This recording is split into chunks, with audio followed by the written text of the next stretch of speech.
রহমান, মঞ্চ করেছে জাতীয় নেতৃবৃন্দ, সংগ্রামী দেশবাসী।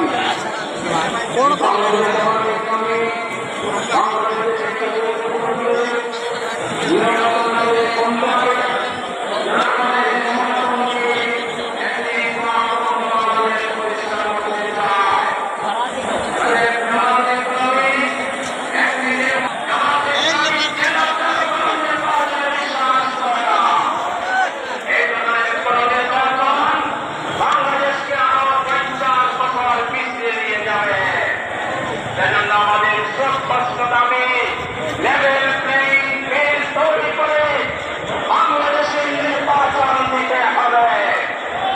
পুলিশের সংস্কার করতে হবে, জনপ্রশাসনের সংস্কার করতে হবে, নির্বাচন কমিশনকে সংস্কার করে শক্তিশালী করতে হবে।